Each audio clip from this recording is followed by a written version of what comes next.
ಚಿತ್ರಪಾಣಿ ಅನ್ನೋ ಹಳ್ಳಿಯಲ್ಲಿ ಮನೋಹರ ಅನ್ನುವ ದೊಡ್ಡ ಜಮೀನ್ದಾರ ವಾಸವಾಗಿದ್ದನು.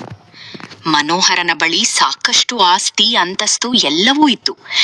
ಆಸ್ತಿ ಅಂತಸ್ತಿನ ಜೊತೆಯಲ್ಲಿ ಕೂಡ ದುರಾಸೆ, ಕಪಟ ಬುದ್ಧಿ ಎಲ್ಲವನ್ನೂ ಹೊಂದಿದ್ದನು. ಏನ ವೀರಯ್ಯ, ನನ್ನ ಹಣ ಇಲ್ಲಿ? ಎಷ್ಟು ದಿನ ಆಯ್ತು ನೀನು ನನ್ನ ಬಳಿ ಹಣ ತೆಗೆದುಕೊಂಡು ಇನ್ನೂ ಹಿಂತಿರುಗಿ ಕೊಟ್ಟಿಲ್ಲ. ಬುದ್ಧಿ, ನಂಗೆ ಸ್ವಲ್ಪ ಸಮಯ ಕೊಡಿ, ನಾನು ಮರಳಿ ಕೊಡುವೆ ಎಂದು ಹೇಳಿದನು. ಮನೋಹರನಿಗೆ ಒಬ್ಬ ಮಗ ಕೂಡ ಇದ್ದನು. ಅವನ ಹೆಸರು ಶ್ರೀನಿವಾಸ. ಶ್ರೀನಿವಾಸನ ಹೆಂಡತಿ ಲಕ್ಷ್ಮಿ. ಲಕ್ಷ್ಮಿ ತುಂಬಾ ದೊಡ್ಡ ಸಿರಿವಂತರ ಮನೆಯ ಮಗಳು. ಅವಳನ್ನು ಶ್ರೀನಿವಾಸನ ಜೊತೆ ಕಲ್ಯಾಣ ಮಾಡಿಸಿದರು. ಅಂದಿನಿಂದ ಲಕ್ಷ್ಮಿ ಶ್ರೀನಿವಾಸನ ಮನೆಯಲ್ಲಿ ಎಲ್ಲಾ ಜವಾಬ್ದಾರಿಯನ್ನು ಕೂಡ ಅವಳೇ ನಿರ್ವಹಿಸುತ್ತಿದ್ದಳು. ಅದೇ ಹಳ್ಳಿಯಲ್ಲಿ ಲಂಬೋದರ ಎನ್ನುವ ಸಾಧಾರಣ ವ್ಯಕ್ತಿ ತನ್ನ ಹೆಂಡತಿ ಶಾರದಾ ಹಾಗೂ ಅಮ್ಮ ಮೀನಾಕ್ಷಿಯ ಜೊತೆಯಲ್ಲಿ ವಾಸವಾಗಿದ್ದನು. ಲಂಬೋದರ ಬೇರೆ ಯಾರೂ ಅಲ್ಲ, ಮನೋಹರನ ದೊಡ್ಡ ಮಗ. ಮನೋಹರನ ದುರಾಸೆಯನ್ನು ಲಂಬೋದರನಿಗೆ ಸಹಿಸಲಾಗಲಿಲ್ಲ. ಆ ಕಾರಣದಿಂದ ಅವನು ಮನೆ ಬಿಟ್ಟು ಬೇರೆ ಮನೆಯಲ್ಲಿ ವಾಸವಾಗಿದ್ದನು. ಲಂಬೋದರ, ನಿಮ್ಮಪ್ಪನ ದುಷ್ಟಬುದ್ಧಿ ಸ್ವಲ್ಪನಾದ್ರೂ ಕಮ್ಮಿ ಆಯ್ತಾ? ಅವರ ದುಷ್ಟಬುದ್ಧಿ ಇನ್ನೂ ಕಡಿಮೆ ಆಗಿಲ್ಲ. ಅವರಿಗೆ ಬುದ್ಧಿ ಯಾವಾಗ ಬರುತ್ತೋ ಗೊತ್ತಿಲ್ಲ. ದೇವ್ರೇ, ಏನಾದ್ರೂ ಪವಾಡ ಮಾಡ್ಬೇಕು. ಹೌದು ಅಮ್ಮ, ನಾನು ಕೂಡ ಅದನ್ನೇ ಬೇಡಿಕೊಳ್ಳುತ್ತಿರುವೆ. ಅಮ್ಮ, ನಾನು ಕೆಲಸಕ್ಕೆ ಹೋಗಿ ಬರುತ್ತೇನೆ. ಸರಿ ಲಂಬೋದರ, ಹುಷಾರಾಗಿ ಹೋಗ್ಬಾ ಎಂದು ಹೇಳಿ ಲಂಬೋದರ ಕೆಲಸಕ್ಕೆಂದು ಹೊರಟು ಹೋಗನು. ಮನೋಹರನ ಹೆಂಡತಿ ಲತಾ ಮನೋಹರನ ದುರಂಕಾರ ಹೆಚ್ಚಾದಾಗ ಮನೆ ಬಿಟ್ಟು ಬಂದು ಲತಾ ದೊಡ್ಡ ಮಗ ಲಂಬೋದರನ ಜೊತೆ ಒಂದು ಚಿಕ್ಕ ಗುಡಿಸಲಲ್ಲಿ ವಾಸವಾಗಿದ್ದಳು. ಲಂಬೋದರ ಯಾರದ್ದೋ ಜಮೀನಿನಲ್ಲಿ ಕೂಲಿ ಕೆಲಸ ಮಾಡಿಕೊಂಡು ತನ್ನ ಸಂಸಾರವನ್ನು ನೋಡಿಕೊಳ್ಳುತ್ತಿದ್ದನು. ಒಂದು ದಿವಸ ಹಿರಯ್ಯ ಅನ್ನೋ ಬಡ ವ್ಯಕ್ತಿ ಮನೋಹರನ ಬಳಿ ಬಂದು, ಬುದ್ಧಿ, ನಿಮ್ಮಿಂದ ಒಂದು ಸಹಾಯ ಆಗ್ಬೇಕಿತ್ತು. ಏನದೀರಯ್ಯ, ನಿನಗೆ ನನ್ನಿಂದ ಸಹಾಯನಾ? ಹೌದು ಬುದ್ಧಿ, ನಿಮ್ಮಿಂದಾನೆ. ಅದು ಏನಂತ ಹೇಳು. ನನಗೆ ತುರ್ತಾಗಿ 1,00,000 ಹಣ ಬೇಕಿತ್ತು. ಅಯ್ಯೋ, 1,00,000? ಅಷ್ಟೊಂದು ಹಣ ನಿನಗೆ ಏನಕ್ಕೆ? ಅದು ನನ್ನ ಮಗಳಿಗೆ ಮದುವೆ ಗೊತ್ತಾಗಿದೆ, ಅದಕ್ಕೆ 1,00,000 ಹಣ ಖರ್ಚಾಗುತ್ತೆ ಬುದ್ಧಿ. ಅಬ್ಬಾ, ಅಷ್ಟೊಂದು ಹಣ ಹೇಗೆ ಕೊಡ್ಲಿ ನಿಂಗೆ? ನಿನಗೆ ಅಂತ ಸ್ವಂತ ಮನೆ ಇಲ್ಲ, ಏನಿಲ್ಲ. ಬುದ್ಧಿಯವರೇ, ನನ್ನ ಬಳಿ 2 ಎಕರೆ ಹೊಲ ಇದೆ. ಆ ಹೊಲನ ನಾನು ನಿಮ್ಮ ಬಳಿ ಆದವೂ ಇಡುವೆ. ಹೌದಾ?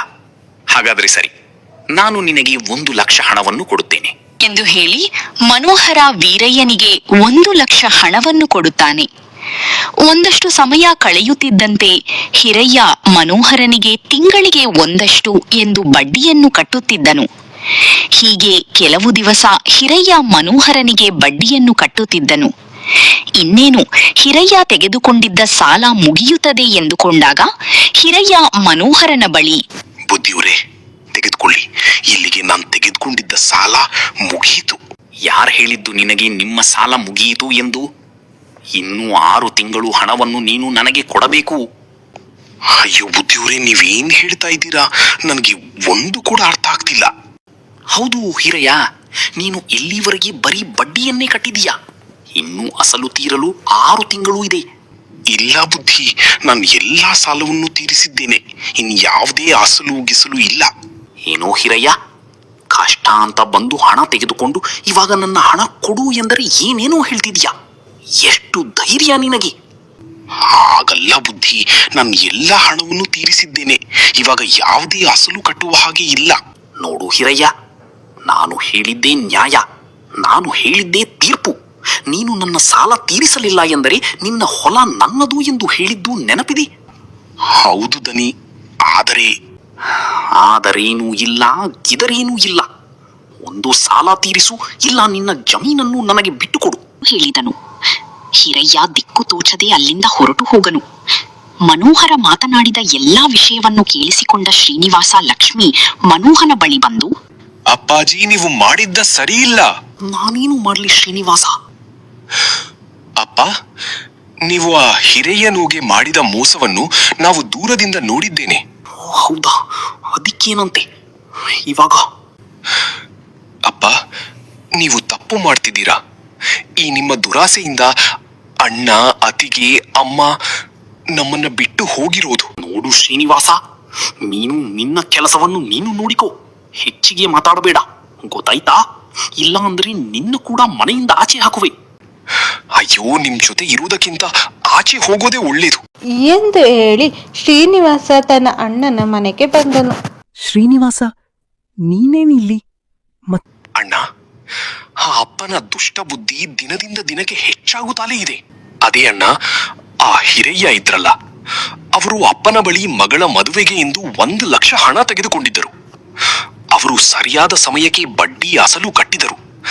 ಆದರೆ ಅಪ್ಪ ಅವನಿಗೆ ಮೋಸ ಮಾಡಿ ಅವನ ಹೊಲವನ್ನು ಕಸಿದುಕೊಂಡರು. ಅಮ್ಮ, ಚೆನ್ನಾಗಿದ್ದೀರಾ? ಕಂದ, ನಾನ್ ಚೆನ್ನಾಗಿದ್ದೀನಿ. ನಿಮ್ಮಪ್ಪನ ದುಷ್ಟತನ ಇನ್ನೂ ಕಮ್ಮಿ ಆಗಿಲ್ವಾ? ಇಲ್ಲ ಎಂದು ಹೇಳಿದನು. ಶ್ರೀನಿವಾಸ ಮನೆ ಬಿಟ್ಟು ಹೋದ ನಂತರ ಮನೋಹರ ಒಬ್ಬಂಟಿಯಾದನು. ಮಕ್ಕಳಿಂದ ದೂರ ಆಗಿ ಮನೋಹರ ದಿನದಿಂದ ದಿನಕ್ಕೆ ಕುಗ್ಗತೊಡಗಿದ. ಸರಿಯಾದ ಸಮಯಕ್ಕೆ ಊಟ ನಿದ್ದೆ ಇಲ್ಲದೆ ಒದ್ದಾಡತೊಡಗಿದ. ಹೀಗೆ ಕೆಲವು ದಿನಗಳಲ್ಲಿ ಮನೋಹರ ಪೂರ್ತಿಯಾಗಿ ಕುಗ್ಗಿ ಹೋದ. ಅವನ ನೋಡಿಕೊಳ್ಳೋಕು ಯಾರೂ ಇರಲಿಲ್ಲ. ಮನೋಹರ ತನ್ನ ತಪ್ಪನ್ನು ಅರಿತುಕೊಂಡು ಲಂಬೋದರನ ಮನೆಗೆ ಬಂದನು. ಮೀನಾಕ್ಷಿ, ನನ್ನ ತಪ್ಪು ನನಗೆ ಅರಿವಾಗಿದೆ. ನನ್ನನ್ನು ಕ್ಷಮಿಸಿ. ಇವಾಗ ನಿಮ್ಗೆ ಬುದ್ಧಿವಂತ, ಆಸ್ತಿ, ಹಣ ಎಷ್ಟೇ ಇದ್ರೂ ತನ್ನೂರು ಅನ್ನೋರು ಯಾರಾದ್ರೂ ಇರ್ಲೇಬೇಕು. ಹಣನೇ ಎಲ್ಲ ಅಲ್ಲ. ಮೀನಾಕ್ಷಿ, ಜೀವನ ಅರ್ಥಕೊಂಡೆ. ನನ್ನ ದುರಾಸೆಯಿಂದ ನನ್ನ 2 ಮಕ್ಕಳು ಹಾಗೂ ನೀನು ನನ್ನಿಂದ ದೂರ ಉಳಿಯುವಂತೆ ಆಯಿತು. ಆದರೆ ಇನ್ಮುಂದೆ ಹಾಗಾಗುವುದಿಲ್ಲ. ಬನ್ನಿ, ನಮ್ಮ ಮನೆಗೆ ಹೋಗೋಣ. ನಾವೆಲ್ಲ ನಿಮ್ ಜೊತೆ ಬರ್ಬೇಕು ಅಂದ್ರೆ ಒಂದು ಷರತ್ತು. ನೀವು ಹೀರಯ್ಯನ ಬಳಿ ಮೋಸದಿಂದ ತೆಗೆದುಕೊಂಡ ಹಣವನ್ನು ಅವನಿಗೆ ಕೊಡಬೇಕು. ಹಾಗೆ ಯಾರ ಬಳಿ ನೀವು ಮೋಸದಿಂದ ಹೊಲ, ಆಸ್ತಿ ಅಂತ ಕಸಿದುಕೊಂಡ್ರೆ ಅವರವರ ಆಸ್ತಿ ಸರಿ ಮೀನಾಕ್ಷಿ, ಎಲ್ಲರ ಆಸ್ತಿ ಕೂಡ ಅವರವರಿಗೆ ಕೊಡು. ಹೇಳಿದ ಮನೋಹರ ತನ್ನ ಕೆಟ್ಟ ಬುದ್ಧಿಯನ್ನು ಬದಲಾಯಿಸಿಕೊಂಡನು. ಹಾಗೆ ಹೆಂಡತಿ, ಮಗ, ಸೊಸೆಯರ ಜೊತೆಯಲ್ಲಿ ಸಂತೋಷದಿಂದ ಜೀವನ ಸಾಗಿಸುತ್ತಿದ್ದನು. ಇದು ಇಂದಿನ ಸಿಂಪಲ್ ಸ್ಟೋರಿ. ಈ ಸ್ಟೋರಿ ನಿಮ್ಗೆ ಇಷ್ಟ ಆದ್ರೆ ಲೈಕ್ ಮಾಡಿ, ಶೇರ್ ಮಾಡಿ, ಸಬ್ಸ್ಕ್ರೈಬ್ ಮಾಡೋದನ್ನ ಮರಿಬೇಡಿ. ಚಂದ್ರಗಿರಿ ನಗರದ ಸ್ವಲ್ಪ ದೂರದಲ್ಲಿ ಒಂದು ಕಾಡು ಇತ್ತು. ಆ ಕಾಡಿನಿಂದ 2 ಹೆಣ್ಣು ಮಕ್ಕಳು ನಡೆದುಕೊಂಡು ಬರುತ್ತಿದ್ದರು. ಚಿನ್ನಿ ಮುನ್ನಿ ತಂದೆ ತಾಯಿಯರು ಒಂದು ಅಪಘಾತದಲ್ಲಿ ತೀರಿಕೊಂಡಿದ್ದರು. ಚಿನ್ನಿ ಮುನ್ನಿ ಮಾವ ಅವರ ಸ್ವಂತ ಮನೆಯನ್ನು ಕಿತ್ತುಕೊಂಡು ಅವರನ್ನು ಬೀದಿ ಪಾಲು ಮಾಡಿದರು. ಚಿನ್ನಿ ಮುನ್ನಿಗೆ ಬೇರೆ ಯಾರೂ ಸಂಬಂಧಿಕರು ಇರಲಿಲ್ಲ. ಚಿನ್ನಿ 10 ವರ್ಷದ ಹುಡುಗಿ, ಮುನ್ನಿ 21 ವರ್ಷದ ಹುಡುಗಿ. ಅವರಿಬ್ಬರು ದಿಕ್ಕು ತೋಚದೆ ನಡುರಾತ್ರಿಯಲ್ಲಿ ಕಾಡಿನಲ್ಲಿ ನಡೆದುಕೊಂಡು ಬರುತ್ತಿದ್ದರು. ಅಕ್ಕ, ನಾವು ಇವಾಗ ಎಲ್ಲಿಗೆ ಹೋಗ್ತಾ ಇದ್ದೀವಿ? ಗೊತ್ತಿಲ್ಲಮ್ಮ. ನಾವು ಹೀಗೆ ನಡ್ಕೊಂಡು ಹೋದ್ರೆ ನಮಗೆ ಎಲ್ಲಾದ್ರೂ ಆಶ್ರಯ ಸಿಗಬಹುದು. ಅಕ್ಕ, ನಮ್ಮ ಮನೆಯನ್ನು ಆ ಮಾವ ಕಿತ್ತುಕೊಂಡರು. ನಮಗೆ ಉಳಿದುಕೊಳ್ಳಲು ಮನೆ ಕೂಡ ಇಲ್ಲ. ಏನ್ ಮಾಡೋದು? ನನಗೂ ತಿಳಿದಿಲ್ಲ ಚಿನ್ನು. ನೋಡೋಣ, ಏನಾದರೂ ವ್ಯವಸ್ಥೆ ಆಗಬಹುದು ಎಂದು ಹೇಳುತ್ತಾಳೆ. ಅವರು ಹಾಗೆ ನಡೆದುಕೊಂಡು ಕಾಡಿನ ಮಧ್ಯಭಾಗಕ್ಕೆ ಬಂದು ತಲುಪುತ್ತಾರೆ. 2 ದಿನಗಳು ಕಳೆಯುತ್ತವೆ. ಚಿನ್ನಿ ಮುನ್ನಿ ಅಲ್ಲಿದ್ದ ಮರಗಳನ್ನು ಕಡಿದು ಕಾಡಿನಲ್ಲೇ ಒಂದು ಸಣ್ಣ ಗುಡಿಸಲನ್ನು ನಿರ್ಮಿಸಿಕೊಳ್ಳುತ್ತಾರೆ. ಆ ಕಾಡಿನಲ್ಲಿ ರಾತ್ರಿಯ ಸಮಯದಲ್ಲಿ ಜೋರು ಗಾಳಿ ಬೀಸುತ್ತದೆ. ಅವರ ಮನೆಯೊಳಗೂ ಕೂಡ ಥಂಡಿ ಗಾಳಿ ಬೀಸುತ್ತದೆ. ಅಕ್ಕ, ಇಲ್ಲಿ ಗಾಳಿ ತುಂಬಾ ಜೋರಾಗಿ ಬೀಸ್ತಾ ಇದೆ. ನಮಗೆ ಊಟ ಕೂಡ ಇಲ್ಲ. ಏನಾದ್ರೂ ಮಾಡು ಅಕ್ಕ. ಚಿನ್ನು, ಒಂದು ದಿನ ಹೇಗಾದರೂ ಸಹಿಸಿಕೋ. ನಾಳೆ ಹೇಗಾದರೂ ಮಾಡಿ ನಿನಗೆ ತಿನ್ನಲು ವ್ಯವಸ್ಥೆ ಮಾಡ್ತೇನೆ ಎಂದು ಹೇಳುತ್ತಾಳೆ. ಗಾಳಿ ಜಾಸ್ತಿಯಾಗುತ್ತದೆ. ಮುನ್ನಿ ದೇವರಲ್ಲಿ ಪ್ರಾರ್ಥಿಸುತ್ತಾಳೆ. ದೇವರೇ, ಇಷ್ಟೊಂದು ಕಷ್ಟ ನಮಗೇಕೆ? ಅಳುತ್ತಾ ಬೇಡಿಕೊಳ್ಳುತ್ತಿರುತ್ತಾಳೆ. ಆ ರಾತ್ರಿ ಹೇಗೋ ಕಳೆದೋಗುತ್ತದೆ. ಮರುದಿನ ಬೆಳಗ್ಗೆ ಚಿನ್ನಿ ಮುನ್ನಿ ಮನೆ ಅಂಗಳದಲ್ಲಿ ಕುಳಿತುಕೊಂಡು, ಚಿನ್ನಿ, ನಾನು ಕಟ್ಟಿಗೆ ಕಡಿದುಕೊಂಡು ಸಂತೆಗೆ ಹೋಗಿ ಮಾರಿಕೊಂಡು ಬಂದ ಹಣದಿಂದ ನಿನಗೆ ತಿನ್ನಲು ಆಹಾರ ತರುತ್ತೇನೆ. ಅಲ್ಲಿವರೆಗೂ ನೀನು ಇಲ್ಲೇ ಇರು.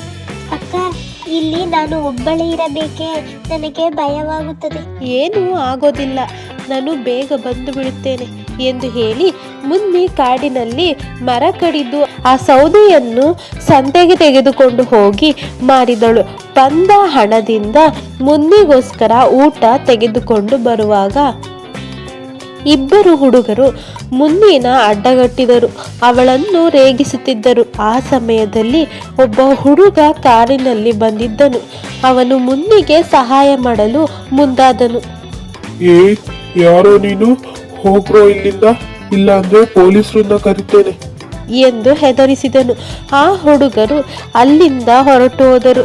ಮುನ್ನಿ ಆ ಹುಡುಗನನ್ನು ನೋಡಿದ ಕೂಡಲೇ ಪ್ರೇಮಿಸಲು ಶುರು ಮಾಡಿದಳು. ಆ ಹುಡುಗನು ಕೂಡ ಮುನ್ನಿನ ಪ್ರೇಮಿಸಲು ಪ್ರಾರಂಭಿಸಿದನು. ನೋಡಿ, ನಾನು ನಿಮ್ಮನ್ನು ತುಂಬಾ ಇಷ್ಟಪಡ್ತಾ ಇದ್ದೀನಿ. ನನಗೆ ನನ್ನೋರು ಅಂತ ಯಾರು ಇಲ್ಲ. ನೀವು ಒಪ್ಪಿದರೆ ನಾನು ನಿಮ್ಮನ್ನು ಮದುವೆ ಆಗೋಣ ಅಂತ ಅಂದ್ಕೊಂಡಿದ್ದೀನಿ. ನಿಮಗೆ ನನ್ನ ಮೇಲೆ ನಂಬಿಕೆ ಇದ್ದರೆ ಇವತ್ತು ರಾತ್ರಿ ನನ್ನ ಜೊತೆ ಬನ್ನಿ, ನಿಮಗಾಗಿ ನಾನು ಕಾಯುತ್ತಿರುತ್ತೇನೆ ಎಂದು ಹೇಳುತ್ತಾನೆ. ಮುನ್ನಿ ಅಲ್ಲಿಂದ ಹೊರಟು ಮನೆಗೆ ಬರುತ್ತಾಳೆ. ಚಿನ್ನಿ ಮುನ್ನಿಗೋಸ್ಕರ ಕಾಯುತ್ತಾ ಮನೆಯ ಮುಂದೆ ಕುಳಿತಿದ್ದಳು. ಅಕ್ಕ, ಇಷ್ಟೊಂದು ತಡವೇತಕ್ಕೆ? ನನಗೆ ತುಂಬಾ ಭಯವಾಯಿತು. ಏನಿಲ್ಲ ಚಿನ್ನಿ, ಇವತ್ತು ಕೆಲಸ ಜಾಸ್ತಿ ಇತ್ತು. ನಾನು ನಿನಗೆ ತಿನ್ನಲು ಊಟ ತಂದಿದ್ದೇನೆ ಎಂದು ಹೇಳುತ್ತಾಳೆ. ಇಬ್ಬರು ಮುನ್ನಿ ತಂದಿದ್ದ ಊಟವನ್ನು ತಿಂದು ಮಲಗುತ್ತಾರೆ. ರಾತ್ರಿ ಚಿನ್ನಿ ಮಲಗಿದ ನಂತರ ಅರ್ಜುನ್ ಕಾರು ಮನೆ ಮುಂದೆ ಬಂದು ಹಾರನ್ ಮಾಡುತ್ತಾನೆ. ಮುನ್ನಿ ಎದ್ದು ಚಿನ್ನಿನ ಅಲ್ಲೇ ಬಿಟ್ಟು ಅರ್ಜುನ್ ಜೊತೆ ಕಾಡಿನಲ್ಲಿ ಹೋಗುತ್ತಾಳೆ. ಚಿನ್ನಿ ಬೆಳಗ್ಗೆ ಎದ್ದು ನೋಡಿದರೆ ಮುನ್ನಿ ಕಾಣಿಸುತ್ತಿರಲಿಲ್ಲ. ಚಿನ್ನಿಗೆ ಭಯದಿಂದ ಎಲ್ಲ ಕಡೆ ಹುಡುಕುತ್ತಾಳೆ. ಅಕ್ಕ, ಅಕ್ಕ, ಎಲ್ಲೋದೆ? ಚಿನ್ನಿ ಎಲ್ಲ ಕಡೆ ಹುಡುಕುತ್ತಾಳೆ, ಆದರೆ ಮುನ್ನಿ ಕಾಣಲಿಲ್ಲ. ಸಂಜೆ 4 ಗಂಟೆ. ಚಿನ್ನಿಗೆ ತುಂಬಾ ಹಸಿವಾಗಿತ್ತು. ಅಳುತ್ತಾ ಕುಳಿತಿರುತ್ತಾಳೆ. ಆ ಸಮಯದಲ್ಲಿ ಒಬ್ಬ ಮರ ಕಡಿಯುವವನು ಅಲ್ಲಿಗೆ ಬರುತ್ತಾನೆ. ಚಿನ್ನಿ ನರಳುತ್ತಿರೋದನ್ನು ಕೇಳಿಸಿಕೊಂಡು ಹೋಗಿ ಕಿಟಕಿಯಿಂದ ನೋಡುತ್ತಾನೆ. ಆ ಚಿನ್ನನ ನೋಡಿ ಒಳಗೆ ಹೋಗಿ ಅವಳನ್ನು ಕರೆದುಕೊಂಡು ಮನೆಗೆ ಬರುತ್ತಾನೆ. ಮಗ, ನೀನು ಯಾರು? ಅಲ್ಲಿ ಏನ್ ಮಾಡ್ತಿದ್ದೆ ಎಂದು ಕೇಳುತ್ತಾನೆ. ಆದರೆ ಅವಳು ಉತ್ತರಿಸಲಿಲ್ಲ. ಆ ದಿನದಿಂದ ಆ ವ್ಯಕ್ತಿನೇ ಚಿನ್ನಿನ ಸಾಕುತ್ತಿರುತ್ತಾನೆ. ಚಿನ್ನಿ ಬೆಳೆದು ದೊಡ್ಡವಳಾದಳು. ಆ ವ್ಯಕ್ತಿಯ ಮಗಳು ಕೂಡ ಚಿನ್ನಿ ಜೊತೆಯಲ್ಲಿಯೇ ಇರುತ್ತಿದ್ದಳು. ಅಪ್ಪ, ಊಟ ತೆಗೆದುಕೊಳ್ಳಿ. ಚಿನ್ನಿ ಮತ್ತು ರಕ್ಷಿ ಇಬ್ಬರು ಮನೆ ಕೆಲಸ ಎಲ್ಲವನ್ನು ನೋಡಿಕೊಳ್ಳುತ್ತಿದ್ದರು. ಚಿನ್ನು ಅಡುಗೆ ಮಾಡುತ್ತಿರುವಾಗ, ಅಮ್ಮ ಅಮ್ಮ, ಒಂದು ರೊಟ್ಟಿ ಇದ್ದರೆ ಕೊಡಿ, ನನ್ನ ಮಗು 4 ದಿನದಿಂದ ಊಟ ಮಾಡಿಲ್ಲ ಎಂದು ಒಬ್ಬ ಭಿಕ್ಷುಕಿ ಕೇಳುತ್ತಿರುತ್ತಾಳೆ. ಚಿನ್ನಿ ತಟ್ಟೆಯಲ್ಲಿ ಆ ಆಹಾರವನ್ನು ತೆಗೆದುಕೊಂಡು ಹೊರಗೆ ಹೋದಳು. ಆ ಭಿಕ್ಷುಕಿನ ನೋಡಿ ಚಿನ್ನಿ ಆಶ್ಚರ್ಯಗೊಂಡಳು. ಅಕ್ಕ, ನೀನು ಚಿನ್ನಿನೇನಾ? ಹೂ ಅಕ್ಕ, ನಾನೇ.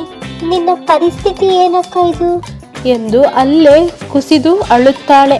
ಮುನ್ನಿನ ಒಳಗೆ ಕರೆದುಕೊಂಡು ಬಂದು ಅವಳನ್ನು ವಿಚಾರಿಸುತ್ತಾಳೆ. ಏನಕ್ಕ ನಿನ್ನ ಪರಿಸ್ಥಿತಿ? ನೀನು ಎಲ್ಲೋಗಿದ್ದೆ? ನೀನು ಹೇಗಿದ್ದೀಯ ಚಿನ್ನಿ? ನಾನು ಸೌಖ್ಯವಾಗಿದ್ದೇನೆ ಅಕ್ಕ. ಈ ಅಪ್ಪನೇ ನನ್ನನ್ನು ಮನೆಗೆ ಕರೆದುಕೊಂಡು ಬಂದು ನೋಡಿಕೊಳ್ಳುತ್ತಿದ್ದಾರೆ. ಆದರೆ ನಿನ್ನ ಪರಿಸ್ಥಿತಿ ಏನಕ್ಕ? ಅದು ಆ ರಾತ್ರಿ ಅರ್ಜುನ್ ನನ್ನನ್ನು ನಂಬಿಸಿ ಇಬ್ಬರು ಹುಡುಗರ ಬಳಿ ಬಿಟ್ಟು ಹಣ ತೆಗೆದುಕೊಂಡು ಹೋದನು. ಅವರು ನನಗೆ ಚಿತ್ರಹಿಂಸೆ ಕೊಡುತ್ತಿದ್ದರು. ನಾನು ಅವರಿಂದ ತಪ್ಪಿಸಿಕೊಂಡು ಬಂದೆ. ಕೆಲವು ತಿಂಗಳು ಕಳೆದ ನಂತರ ಬಂಟು ಹುಟ್ಟಿದನು. ಅವನನ್ನು ಸಾಕಲು ನಾನು ಹೀಗೆ ಭಿಕ್ಷೆ ಬೇಡಲು ಪ್ರಾರಂಭಿಸಿದೆ ಎಂದು ಹೇಳಿಕೊಂಡು ಅಳಲು ಪ್ರಾರಂಭಿಸಿದಳು. ಅವಳ ಕತೆ ಕೇಳಿ ಅವರೆಲ್ಲ ಮರುಗಿದರು.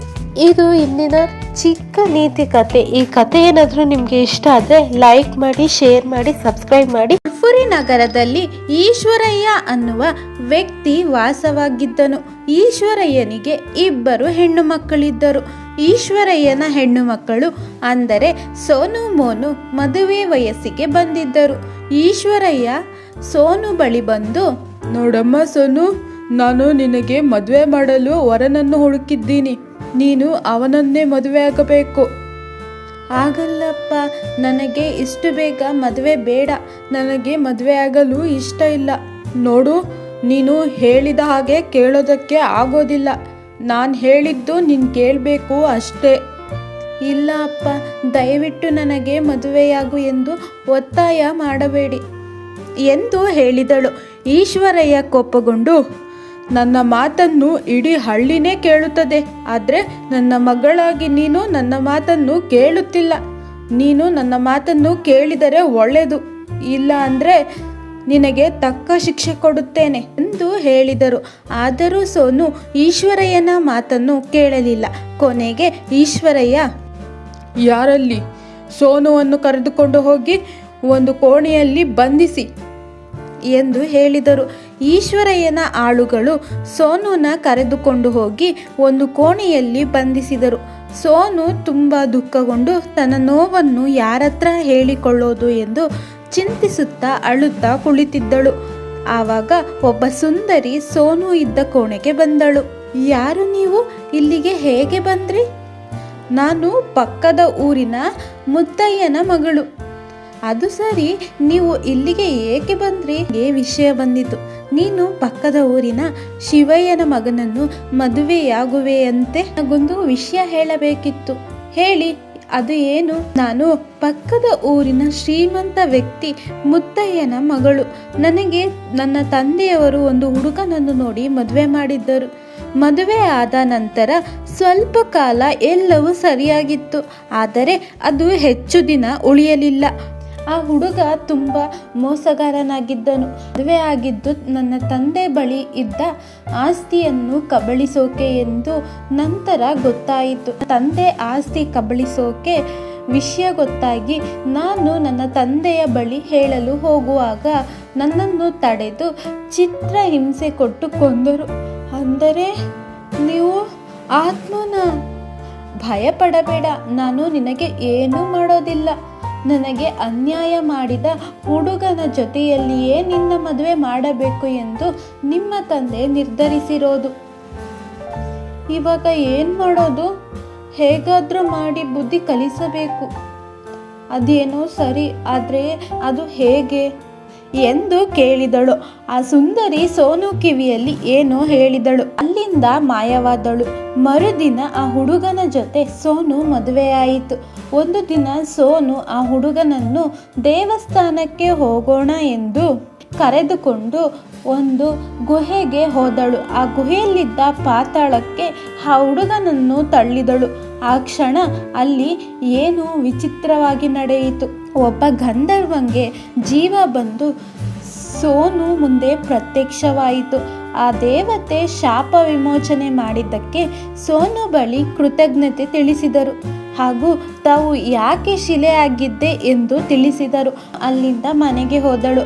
ಆ ಹುಡುಗನ ಆಸ್ತಿ ಎಲ್ಲ ಸೋನು ಹೆಸರಿಗೆ ಬಂದಿತು.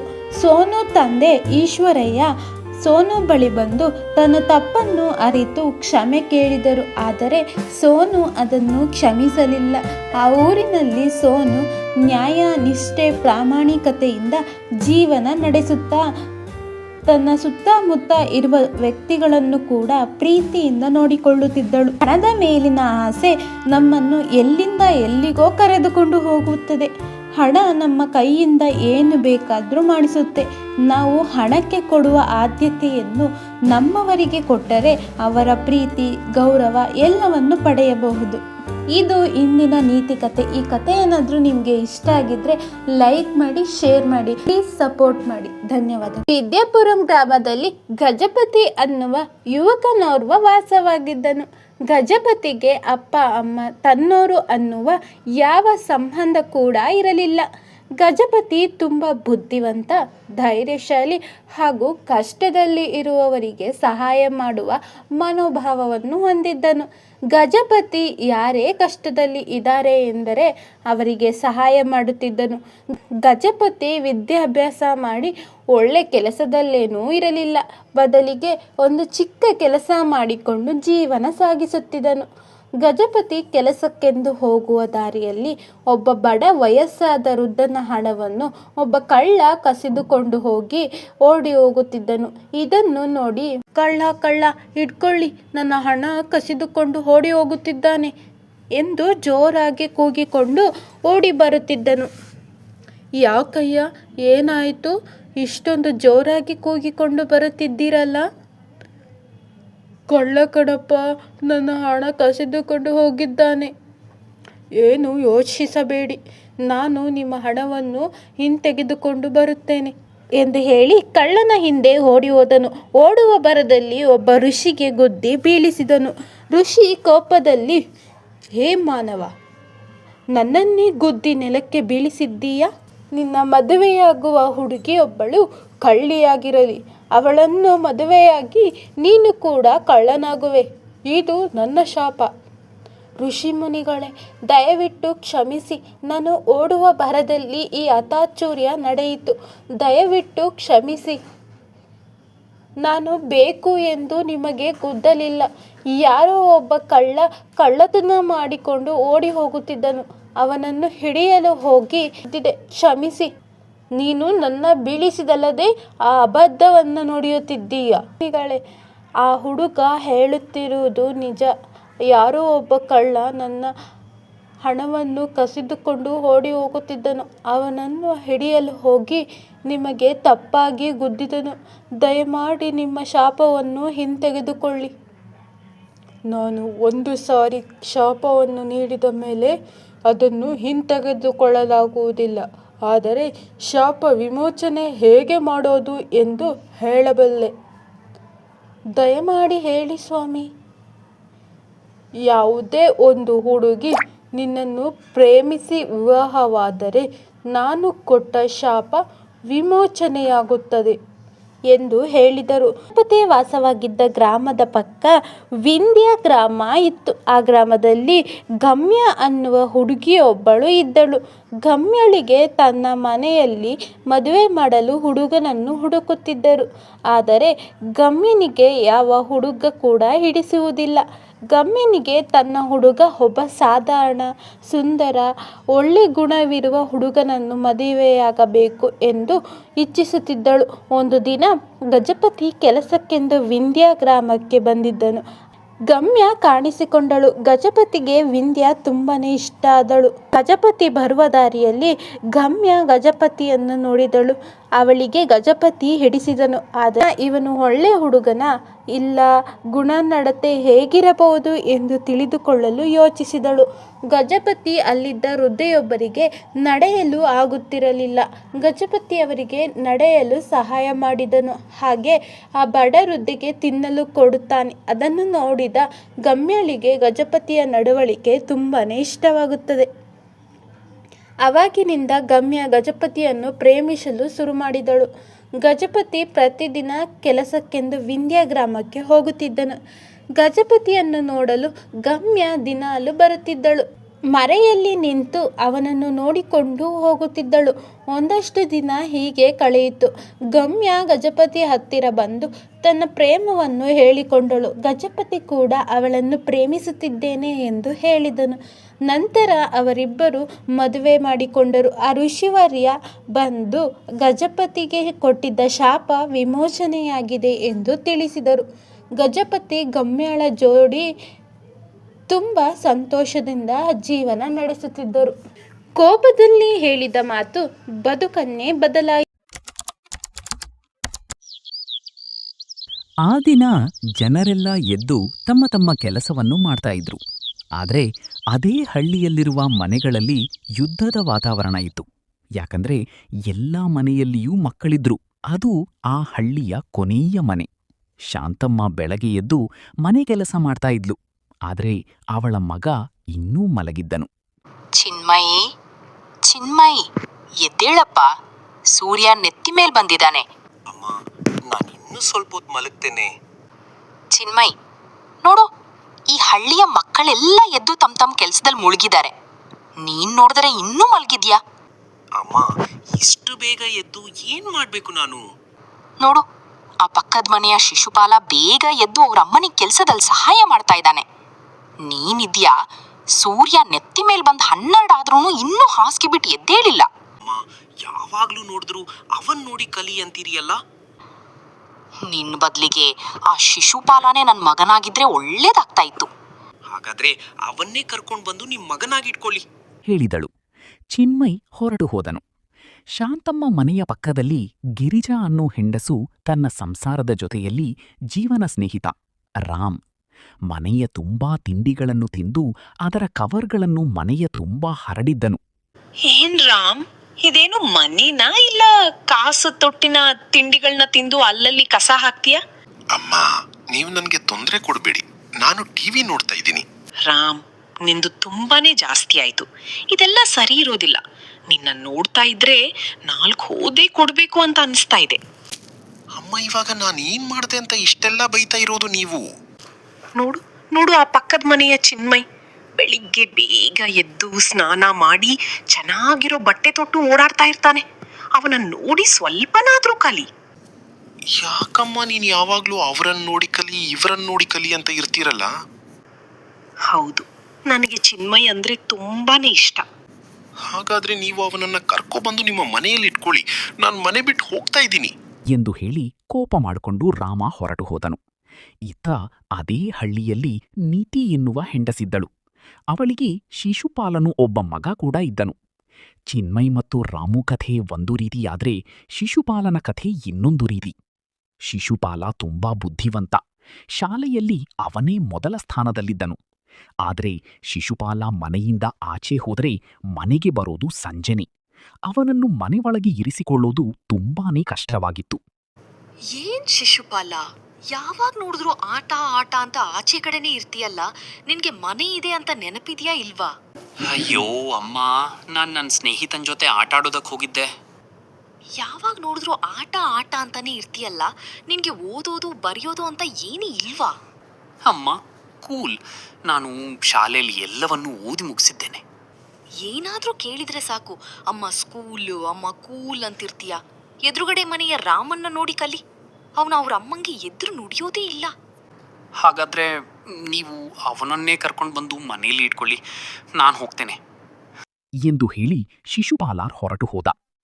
ಶಿಶುಪಾಲ, ರಾಮ್ ಮತ್ತು ಚಿನ್ಮಯ್ ಮೂವರು ಒಟ್ಟಿಗೆ ಒಂದೇ ಮರದ ಕೆಳಗೆ ಸೇರಿದರು. ಓ ಶಿಶುಪಾಲ, ನನ್ನ ಮನೆಯಲ್ಲಿ ನನ್ನಮ್ಮ ಯಾವಾಗ್ಲೂ ನನ್ನೇ ಬೈತಾ ಇರ್ತಾರೆ. ಅವ್ರಿಗೆ ನೀನಂದ್ರೆ ತುಂಬಾ ಇಷ್ಟ ಅಂತೆ. ಅಯ್ಯೋ ಚಿನ್ಮಯಿ, ನಮ್ಮ ಮನೆಯಲ್ಲಿ ಕೂಡ ಅದೇ ಹಾಡು, ಅದೇ ರಾಗ. ನಮ್ಮಮ್ಮನಿಗೆ ರಾಮನಾಗಿರ್ಬೇಕಿತ್ತಂತೆ. ಅಯ್ಯೋ, ನಮ್ಮ ಮನೆಯ ಕತೆ ಕೇಳ್ರೋ ಸ್ವಲ್ಪ. ನನ್ನ ಅಮ್ಮನಿಗೆ ಚಿನ್ಮಯ್ ಮಗ ಆಗಿರ್ಬೇಕಿತ್ತಂತೆ. ನೋಡಿ, ನಮ್ಮಮ್ಮಂದಿರು ನಮ್ಮನ್ನ ಬೈದು ಬೇರೆಯವರಿಗೆ ಕಳಿಸ್ತಾರೆ. ಅದಕ್ಕೆ ನಾವೆಲ್ಲ ಒಂದುಗೂಡಿ ಯೋಜನೆ ರೂಪಿಸಲೇಬೇಕು. ಚಿನ್ಮಯ್, ರಾಮ್, ನಾನು ಹೇಳೋದು ಸ್ವಲ್ಪ ಕೇಳ್ರೋ. ನಾವು ಹೀಗೆ ಮಾಡಿದ್ರೆ ಹೇಗೆ? ಅದು ಏನಂತ ಹೇಳು ಬೇಗ. ಅದು ನಿಮ್ಮ ಅಮ್ಮನಿಗೆ ನಾನು ಅಂದ್ರೆ ಇಷ್ಟ. ಅದಕ್ಕೆ ನಾನು ನಿಮ್ಮನೆಗೆ ಹೋಗ್ತೀನಿ. ರಾಮಮ್ಮನಿಗೆ ಚಿನ್ಮಯ್ ಅಂದ್ರೆ ಇಷ್ಟ. ಚಿನ್ಮಯ್ ರಾಮನಿಗೆ ಹೋಗಿರ್ಲಿ. ಶಿಶುಪಾಲ ಅಮ್ಮನಿಗೆ ರಾಮ್ ಅಂದ್ರೆ ಇಷ್ಟ. ರಾಮ್ ಶಿಶುಪಾಲನ ಮನೆಗೆ ಹೋಗಿರ್ಲಿ. ವಾ ಶಿಶುಪಾಲ, ನಿನ್ನ ಉಪಾಯ ತುಂಬಾನೇ ಚೆನ್ನಾಗಿದೆ ಎಂದು ತೀರ್ಮಾನ ಮಾಡಿಕೊಂಡು ಮೂವರು ಅವರವರ ಮನೆಗೆ ಬಂದರು. ಏನ್ ಚಿನ್ಮಯ್, ಕೋಪ ಮಾಡ್ಕೊಂಡು ಹೋಗಿದ್ದೆ, ಇವಾಗ ಮತ್ತೆ ಬಂದಿದ್ಯಾ? ನಿನ್ಗೆ ಶಿಶುಪಾಲ ಅಂದ್ರೆ ಇಷ್ಟ ಅಲ್ವಾ? ಅದಕ್ಕೆ ಇನ್ನು ಮುಂದೆ ಶಿಶುಪಾಲ ಇಲ್ಲಿರ್ತಾನೆ. ನಾನು ರಾಮ್ ಮನೆಗೆ ಹೋಗ್ತಾ ಇದ್ದೀನಿ ಎಂದು ಹೇಳಿ ಚಿನ್ಮಯ್ ಬಟ್ಟೆ ತುಂಬಿಕೊಂಡು ರಾಮನ ಮನೆಗೆ ಬಂದನು. ಶಿಶುಪಾಲ ಬಟ್ಟೆ ಬರೆಯೆಲ್ಲ ತುಂಬಿಕೊಂಡು ಚಿನ್ಮಯ್ ಮನೆಗೆ ಬಂದನು. ರಾಮ್ ಬಟ್ಟೆ ಬರೆ ತುಂಬಿಕೊಂಡು ಶಿಶುಪಾಲನ ಮನೆಗೆ ಬಂದನು. ನಿನಗೆ ತಿನ್ನೋದಕ್ಕೆ ಏನ್ ಬೇಕು? ದೋಸೆನಾ, ಚಪಾತಿನಾ? ಸರಿ ಆಂಟಿ. ಸರಿ ರಾಮ್, ನೀನು ಹೋಗಿ ವಿಶ್ರಾಂತಿ ತೆಗೆದುಕೋ. ನಾನು ಅಡ್ಗೆ ಮಾಡಿ ತಂದು ಕೊಡ್ತೀನಿ.